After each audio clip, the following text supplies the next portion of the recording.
Hey everyone, it's Chris Colson and Kimberly Lake from Four Friends in the Book podcast. Here with a special edition of our show, which we are calling the Author Spotlight. So, Yes. if you're familiar with Four Friends in the Book, we're normally reading books over here. We like to consider ourselves a book club, book reviewers mixed with table talk amongst friends. But for this Author Spotlight, we want to get on the opposite side of those pages and actually talk to the author themselves, get their firsthand experience and perspective about writing a book, and just kind of get a behind the scenes look into their book and kind of their journey of becoming a published author. And so today, special guest with us, Mr. Yes. Newton Vanriel, author of The Adventures of the Soul Sisters and the Soul Sisters Go to School. Some children's books. And so we're going to dig into it and kind of unpack and get his perspective, learn about him and his books and all that good stuff. So, Newton, welcome to Four Friends in the Book Yes. podcast. Thank you, Welcome. sir. Thank you very much. I look forward to talking about this. I love talking about the Soul Sisters because it's a lot of what the Soul Sisters represents is in each and every one of us. So I love talking about it to schools, libraries, all that good stuff. Okay, great. Well, that's my first question to you is just to introduce yourself to our audience and tell us about your book. Sure. Well, my name is Newton Vanriel. I live up in Toronto, Canada, of Jamaican heritage. Um, I guess throughout my life, I've loved poetry. I've loved spoken word. I've been doing that ever since I was 16.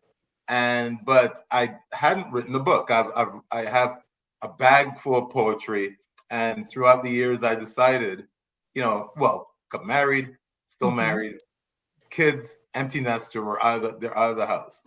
So during the COVID period, I had a chance to actually start writing about the opposite of anger, because there was a lot of anger during that time. Mm. So I wrote the Soul Sisters based on the opposite of anger, love, about two girls, one black, one white, adopted by a black family. I wanted to highlight that because Mhm. that's essential in our community, and they view each other as twins. So they Mm. dress the same. They have the same. They have their own language. They view themselves as, we're the same. The world looks at them and says, well, you can't be the same because you're black and white. So what I'm really talking about is the importance of love, unconditional love. And these girls live their life. They have fun. They get involved in a lot of activities. People still point fingers at them. Mhm. But like I said in the second book, when I wrote, to all the fish that swim upstream, this is for you. It's for sometimes the outsiders. And Mhm. I'm a book nerd in the community. I grew up in Toronto, which was the mean streets, which was, I know Toronto doesn't have the many mean streets. I grew up in a predominantly Jamaican and Italian community in Toronto, and it wasn't popular to read a lot of books, but I read a lot of books. And I Yeah. believe that the story talks about being unique in a world that needs people to be unique. Mm. Yeah, Right. that's good. And that's kind of one of our goals here on Four Friends in the Book. We like to try to promote that narrative of literacy Yes. and the importance of it, because often in our community and even sometimes culturally, Mhm. it is kind of looked upon in a negative light to be a book nerd or to read books. If Mhm. it's always the push for sports and things of that nature. Yeah. But to kind of pull that thread a little further, so you kind of mentioned, Charm and Dawn, so the characters of your book, again being adopted sisters, one black, one white. What was the motivation of writing a children's book? Like, what was the primary inspiration for that piece of You it? know, if you know Toronto as a city, it's very multicultural. It is actually the most multicultural city in North America. And one thing about me growing up, I grew up with multicultural friends, one being a very tall Chinese guy we used to hang, play. I'm a sports guy. I played football and stuff like that. I coached soccer for my kids for years. But it was my friend Basil, who we are still friends after all these years. He was the best man at my wedding. And people used to see us always hanging out with each other. And they say, man, these guys, there's a short Jamaican guy and a big Chinese guy. What's up Right. with these guys? I said, that's my brother. And he's my brother now. So brotherhood, and I wrote about, I want to make it sisters, just to take away the narrative about me. It's about people who connect, and that's one of the reasons why I wrote it. And also, like I said, the narrative of what was happening with during George Floyd and during those challenging times. I wanted to write about something about love, and I've been involved in the Black community ever since I was 16. I've sat on boards. I'm a professional fundraiser. I've been doing that for over 30 years. But I always thought that there was a message that had to be said. And this is a message that I decided to write the first book about 3 years ago. That's beautiful. That message is much needed nowadays, especially Oh, yeah. in today's times. Oh, yeah. In today's time, it's a requirement. Yeah. So Yeah, did you feel that I guess the children's book was a better forum opposed to like an adult book to kind of relay that message? Yes, because I thought starting early is always good, right? Right. And back in my day, I used to be, I've worked as a youth worker, after school program worker back in the, it shows my age, the 80s, the You date 80s, yourself a and little bit. 90s. You look good though. You look good. Yeah, no, I feel good. I take care of myself. And I think the book has given me a second lease on life. It's filled a certain gap that I want to express myself. And the Soul Sisters have given me a chance to do podcasts, to libraries, schools, even a play that was done. And so as I moved from the first book, which is the Soul Sisters, to the Soul Sisters Go to School, I introduced new characters to it. I introduced a tribe. And I think everyone needs a tribe. And the tribe includes, a South Asian guy, Chinese guy, going back to my friend, and also a white guy, and a group of people who they look different, but they hang well.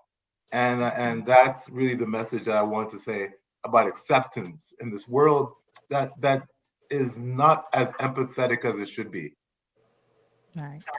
So can you talk a little bit about the process of writing a children's book? It's a little different because, you have to get an illustrator. It's a lot of moving pieces. So can you talk a little bit about that?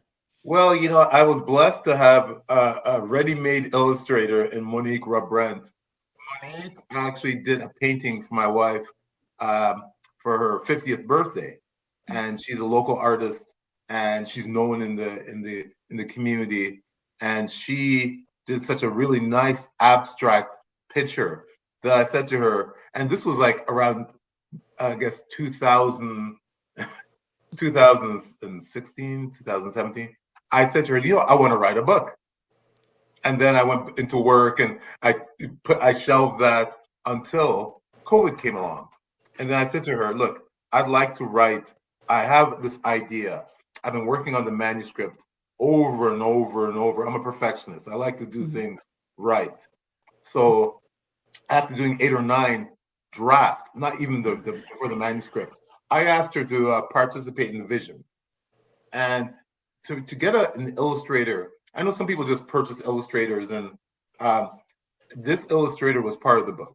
This illustrator gave me insight. And if you look at the visualization of the Soul Sisters book, it's in keeping with my mindset of what I was trying to present. And she's amazing. So I did 2 things. I had 2 contracts because I deal with contracts in the real world. And I did a contract with her, and I did a contract with my publisher, who I'm a type A personality. I went on LinkedIn and I just went through publishers. I said, look, I contacted Friesen Publishing, which is a Canadian publisher, and I said, look, I'd like to speak to somebody about this book. And they said, well, go away. And then eventually they said, they've been very good. Eventually they said, you know what, let's talk. So we spoke, got into an agreement. And then after about 8 or 9 manuscripts, the toughest part was to release the first book 3 years ago, to actually press that button that says release. And I thought it was going to be easier, but children's books, you want something that will be clear on the messaging and the visualizations. So right. I think the first one, I think both of them aren't perfect in my eyes, and they're good, but it's a work in progress. But I have to thank the publisher. They did a good job of helping me kind of filter through it and not make it as angry. When I wrote it the first time, it was the angry black man.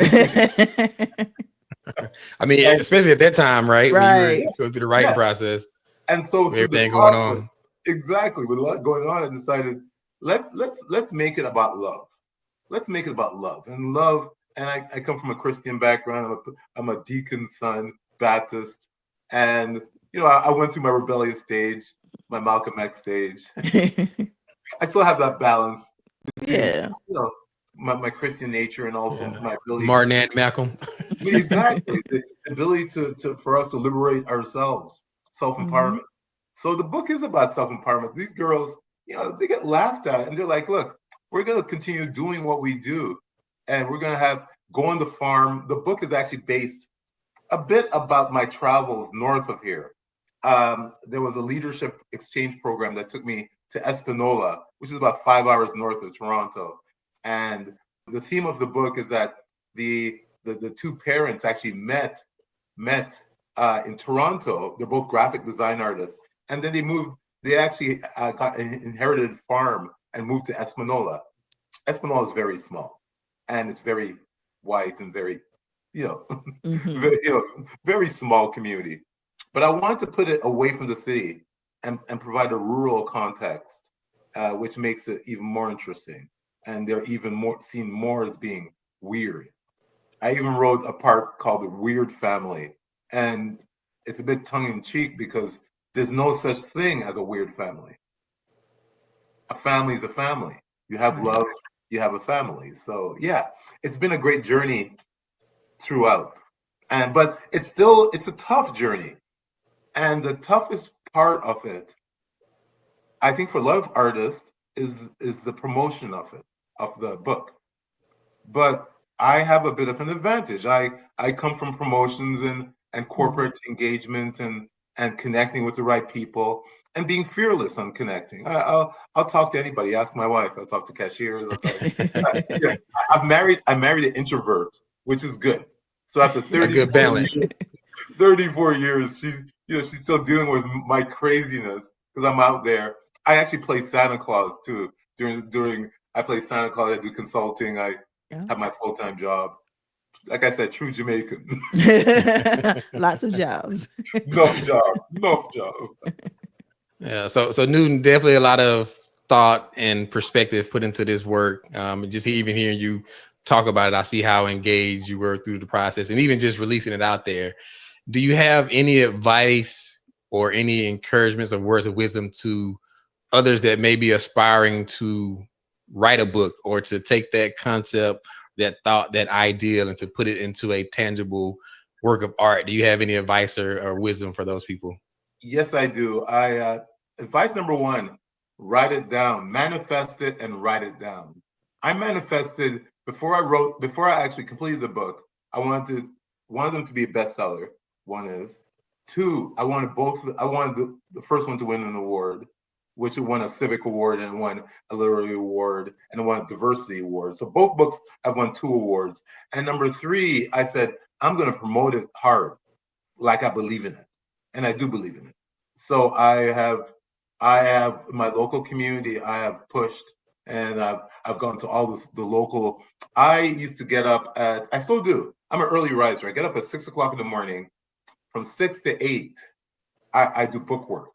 I send out emails, and that's how I got Indigo, and that's how I got podcast, library discussions, and now I'm pretty much booked. I'm thinking about getting a publicist. A friend of mine said, "Well, you're already a publicist because by nature I have this publicist mentality, which is an advantage." So tip number 2: be fearless in what you do. Be strategic, but be fearless. Go out there. You're going to say there are people who may not support you, including your family members. And there's a reality that, the only person that gets this is myself and the small circle of my tribe. And the rest don't have to get it.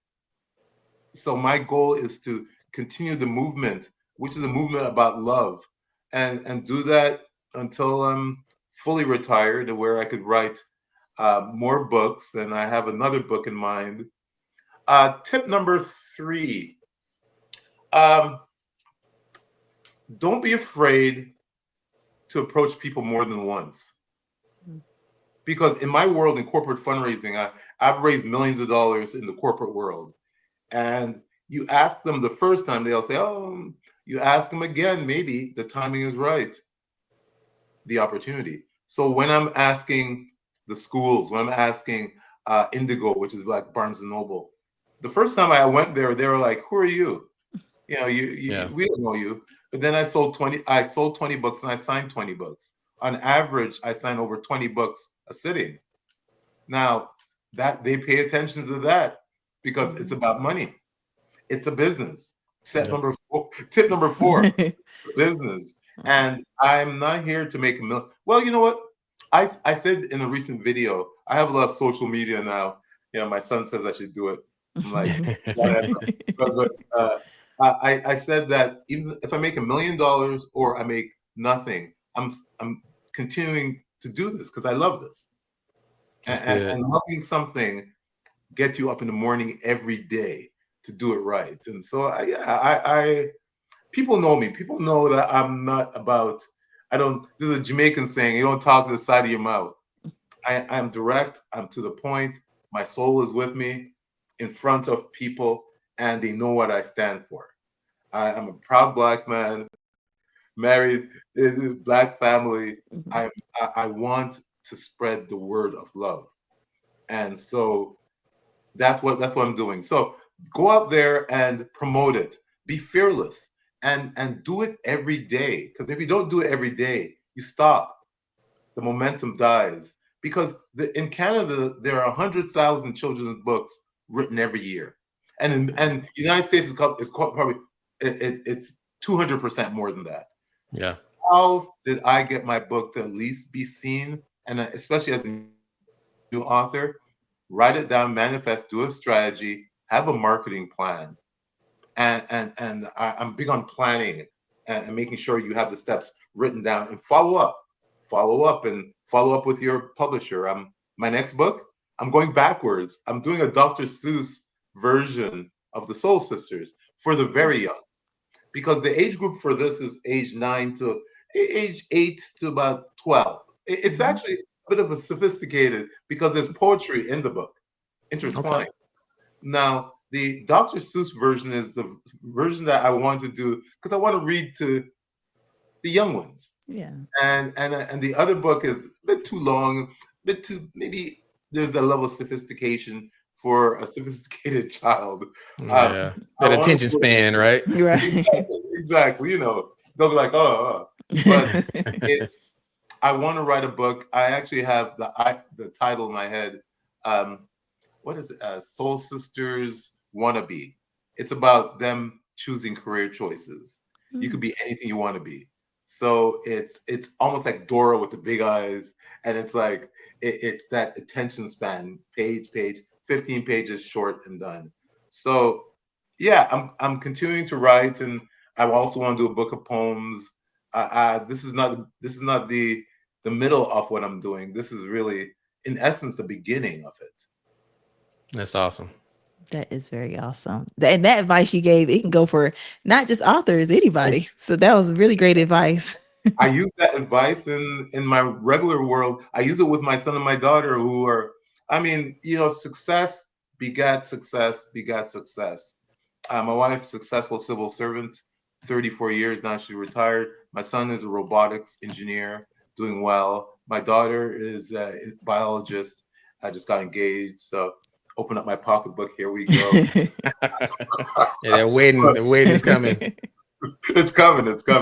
So for me, I'm blessed. I have a lot of things that I don't get to, what's the word, arrogant or cocky about. I'm confident. I know what I can do, but I can't do it without my tribe, and they're amazing people. So that helped me during the tougher times when I'm writing the first book. The second book was easier to write because the first time you go through it and you go, okay, the pitfalls, what did I learn? The second one, I think, flows better, and yeah, it was more fun to write. That's nice. So, Mr. Newton, if our audience is watching and you have just sold them on these projects, how can they find you on social media and where can they buy your books? Well, you can buy it everywhere. Amazon. Oh, It's I have my website, mhm. soulsistasbook.ca. And you could even just type in my name, Newton Vanriel, and it'll have my website. I am on Instagram. I am on Facebook. I am on even TikTok. Yes, Oh. I am on TikTok. TikTok is kind of weird to me, but, but it works because it's just a difference. Before computers, I remember doing my thesis, just briefly, I'll say something. I did Mhm. my thesis on a Smith Corona typewriter before the advent of computers and before I could even afford one. I did it on a Smith Corona typewriter, but it was still a way of communicating. So now there are broader ways of communicating. You have to use them. Right. They're there and you have to use them because especially if you're reaching the younger people who are all like, like Yeah, interesting generation. I'm not saying I'm old, but it's an interesting generation. absolutely. So look, we're gonna definitely drop those links of all his contact information, his Yes. website, his books, all that good stuff, so you guys can go check him out. Mr. Newton Van Riel, we definitely appreciate your Yes. time Thank you today so of just much. Thank you very giving much. us great perspective, Mhm. insight on your writing process, and even just sharing the journey and the output of the Soul Sisters and what that's all about, which again is about love, which is always a thing that's needed. Um, in everyone's life, in everyone's household, in the community, in the world as well. So definitely appreciate you, sir, for coming here on Four Friends in the Book and sharing your experience, your process, and your books with us here. So we thank you for that. Yes. Well, thank you. And Thank you both. absolutely. And as always, guys, let's continue to read, let's learn, let's grow, and let's have a discussion right All the here reading. on Four Friends in the Book. Yeah, read Yes. those books.